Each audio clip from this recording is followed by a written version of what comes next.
ہندوستان کے اعلیٰ سیاسی مشیر پرشانت کشور نے ایک چینل کو دیا انٹرویو. کہا کہ وہ ملک کی مرکزی اپوزیشن کانگریس پارٹی میں شامل نہیں ہوئے کیونکہ ان کی تجویز کردہ بحالی کے منصوبے پر عمل درآمد پر ہے اختلاف رائے.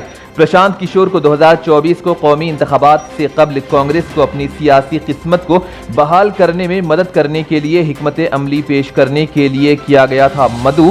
پرشانت کشور کو با اختیار ایکشن گروپ EAG میں شامل ہونے کے لیے بھی کہا گیا تھا جو کہ کانگریس کی طرف سے قائم کردہ ایک نیا فیصلہ ساز ادارہ ہے. لیکن کئی دنوں کی عوامی قیاس آرائیوں کے بعد کشور نے ٹھکرائی پیشکش. کہا گروپ کی کوئی آئینی حیثیت نہیں تھی اور تمام ممبران کو نامزد کیا گیا تھا اور انہیں یہ مسئلہ درپیش تھا کیونکہ یہ نئی باڈی پارٹی کی آئین سے مطابقت نہیں رکھتی تھی اور مستقبل میں اس سے تضاد پیدا ہونے کا تھا خدشہ. اس کے علاوہ پرشانت کشور نے کچھ دلچسپ سوالات کے دیے جوابات اور ہر فیصلے کے لیے کچھ وقت سوچنے کے بعد قدم اٹھانے کا دیا اشارہ. کہا BJP کئی دہائیوں تک رہے گی مضبوط. دارالعلوم دیوبند میں اس سال سے داخلوں کے عمل کو مزید کر دیا گیا سخت. انتظامیہ کی جانب سے بتایا گیا کہ درخواست گزار کی جانب سے داخل کی گئی دستاویزات کی پولیس تصدیق ہے لازمی.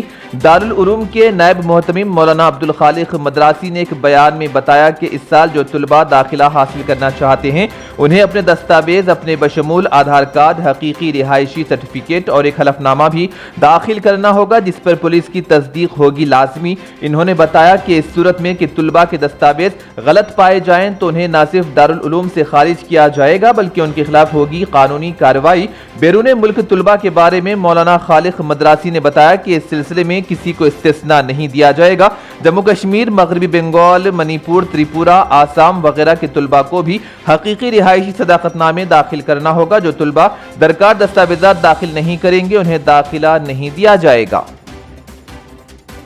مسجد حرم اور مسجد نبوی میں نماز عید کے لیے اجازت کی نہیں ہے ضرورت. وزارت حج و عمرہ کی تصدیق.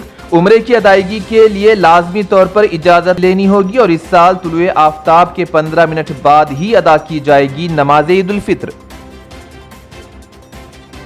اتر پردیش کے ایودھیا میں مساجد کے دروازوں اور ایک مزار کے قریب قابل اعتراض چیزیں پھینک کر شہر کی فرقے وارانہ ہم آہنگی کو بگاڑنے کی کوشش کرنے کے الزام میں دائیں بازو کے ایک دھڑ کے رہنما سمیت 7 افراد کو پولیس نے کیا گرفتار. پولیس نے بتایا کہ کچھ سماج دشمن عناصر نے مذہبی کتاب کے پھٹے ہوئے صفحات، گالی گلوچ اور مبینہ طور پر کچے خنزیر کے گوشت کے ٹکڑے جیسی قابل اعتراض چیزیں پھینک کر فرقے وارانہ ماحول کو خراب کرنے کی تھی کوشش. اس معاملے میں ہندو ویریئر آرگنائزیشن گروپ کے 7 افراد کو کیا گیا ہے گرفتار.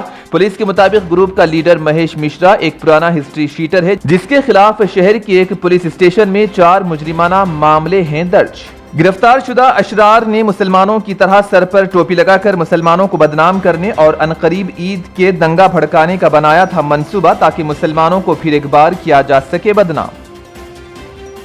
پٹیالہ تشدد معاملے میں کارروائی کرتے ہوئے پولیس نے جمعہ کی شام شیو سینا لیڈر ہریش سنگلا کو کیا گرفتار. پولیس نے یہ کارروائی پنجاب کے وزیر اعلیٰ بھگوت مان کی اعلیٰ سطحی میٹنگ کے بعد کی ہے. اس کے علاوہ پٹیالہ شہر میں کرفیو نافذ کر دیا گیا. بتا دیں کہ پٹیالہ میں شیو سینا کی جانب سے نکالے گئے خالصتان مرد آباد مارچ کے دوران حالات کافی کشیدہ ہوئے اور کئی سکھ تنظیمیں اور ہندو کارکن آمنے سامنے آئے جس کے بعد پورے معاملے کو سلجھانے کے لیے پولیس کو کافی جدوجہد کرنی پڑی. دونوں طرف سے تلواریں بھی لہرائی گئی اور پتھر بھی پھینکے گئے. ملک میں برقی بحران میں شدت. 42 ٹرینیں منسوخ. کوئلے کی سربراہی میں مرکز ناکام. اپوزیشن کا الزام گرمی کی شدت کی وجہ سے ملک بھر میں برقی کی طلب میں ریکارڈ اضافہ.